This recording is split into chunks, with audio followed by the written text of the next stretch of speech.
The question is, for the curve y is equal to 4x cube minus 2x raised to the power 5, find all the points at which the tangent passes through the origin. So let's see how we are going to solve the given problem. तो चलिए शुरू करते हैं। सबसे पहले मैं आपको question के पार्ट को एक बार समझा देता हूँ कि क्वेश्चन क्या है। देखिए आपको एक कर्व दे रखा है और कर्व की क्वेश्चन में भी मेंशन्ड है। तो कर्व आपके पास है y is your 4x raise to the power 3 minus 2x raise to the power 5। Now what he was saying, he was saying कि इस कर्व के ऊपर एक पॉइंट है, सपोज एक पॉइंट है p x1 y1, और आपने क्या किया है कि इस पॉइंट पे एक टेंजेंट बनाया है। अगर मैं गिवन पॉइंट पे एक टेंजेंट बनाऊं तो लेट ये आपके पास टेंजेंट बनता है।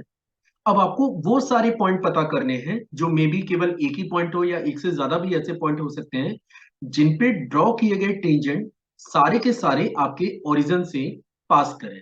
तो मैं एक्सपेक्ट कर रहा हूं कि क्वेश्चन का पार्ट एक बार आपको समझ में आ गया होगा कि ये क्वेश्चन है क्या। मुझे इस कर्व के ऊपर वो सारे पॉइंट निकालने हैं जहां पे जब भी मैं टेंजेंट बनाऊं तो वो टेंजेंट ओरिजिन से पास करना चाहिए। और हम लोग इंटरेस्टेड है पॉइंट ऑफ कांटेक्ट में, मतलब मुझे पी की वैल्यू निकालनी है। अगर ये एक ही वैल्यू है तो ऑब्वियस है वो कैलकुलेशन करने पे आपको एक वैल्यू मिल जाएगी, और इनकेस अगर ये एक से ज्यादा वैल्यू है तो वो सारे डिटेल्स अपने को चेक करने हैं। अब सबसे पहला जो कॉन्सेप्ट आपके पास है वो ये है कि जिस पॉइंट पे आप टेंजेंट निकालने जा रहे हैं वो जो पॉइंट है वो एटलीस्ट कर्व को तो सेटिस्फाइड करना चाहिए। तो हम लोग ये एक ही इक्वेशन बना सकते हैं कि y1 is your 4x1 cube minus 2x1 की पावर 5। ठीक है। दूसरा पार्ट, आपने ये पढ़ा होगा कि अगर आपके पास कोई भी एक कर्व है और किसी भी कर्व के किसी रैंडम पॉइंट पे अगर आप एक टेंजेंट निकालने जा रहे हैं, लेट ये पॉइंट आपके पास अल्फा कोमा बीटा है, और इस पॉइंट पे अगर आपको y is equal to F X के ऊपर टेंजेंट का स्लोप चाहिए, तो टेंजेंट का स्लोप आपके पास होता है m विच इज और dy over dx at the point alpha comma beta. Means अगर मैं p पॉइंट पे टेंजेंट का स्लोप निकालूं, लेट अगर मैं टेंजेंट का स्लोप निकालूं तो इसके लिए मुझे गिवन फंक्शन को पहले डिफरेंशिएट करना होगा और उसके अंदर ये कोऑर्डिनेट अपने को सबमिट करने होंगे। तो अगर मैं गिवन फंक्शन को डिफरेंशिएट करूंगा तो dy ओवर dx हमें मिलने जा रहा है दैट इज और 12 X square minus 10 X raise to the power 4 के। अब दूसरी बात यह है कि किस पॉइंट पे आपने टेंजेंट निकाला है, आपने टेंजेंट निकाला है x1 y1 पे, यानी कि अगर मैं इसके स्लोप को m एज्यूम कर लूं तो m मेरे पास होगा dy over dx at the point x1 y1 की, जो कि हम लोग लिख सकते हैं 12 x1 स्क्वायर माइनस 10 x1 की पावर 4 के।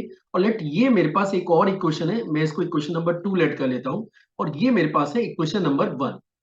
अब एक चीज आपको नोटिस करनी चाहिए कि अगर आप ये लाइन का स्लोप निकालने जा रहे हैं जो कि ये ओरिजिन से भी पास कर रहा है, तो इनकेस अगर आपके पास लाइन के ऊपर दो पॉइंट है, पहला पॉइंट आपके पास है सपोज अल्फा कॉमा बीटा, दूसरा पॉइंट हमारे पास है गामा कॉमा डेल्टा, तो ये लाइन का स्लोप हम लोग कैसे निकालते हैं? लाइन का स्लोप हम लोग निकालते हैं delta minus beta divided by gamma minus alpha से, मतलब y कोऑर्डिनेट का difference divided by x coordinate का डिफरेंस, उससे आपको लाइन का स्लोप मिल जाएगा।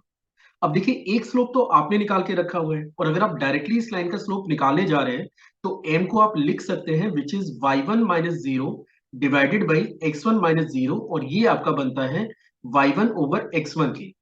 अब क्योंकि ये स्लोप और ये स्लोप एक ही लाइन का स्लोप है तो ऑब्वियसली ये दोनों डाटा आपस में इक्वल होंगे। मींस आप ये लिख सकते हैं कि y1 अपॉन x1, जो कि मैंने यहां से निकाला है स्लोप, इस वाली इक्वेशन से स्लोप निकाला है, ये जो डाटा है, और एक स्लोप आपने सेम लाइन का यहां भी निकाल के रखा हुआ है, तो इन दोनों को उठा के आप इक्वेट कर सकते हैं।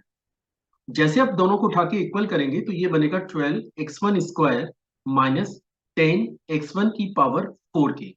अब आप देख सकते हैं कि यहां से y1 हमारे पास बन रहा है 12 x1 क्यूब माइनस 10 x1 की पावर 5, और let this is the equation number 3। अब एक इक्वेशन आपको यहाँ पे इक्वेशन नंबर 1 भी नजर आ रही होगी, और यहां भी आपने y1 की वैल्यू निकाल के रखी हुई है।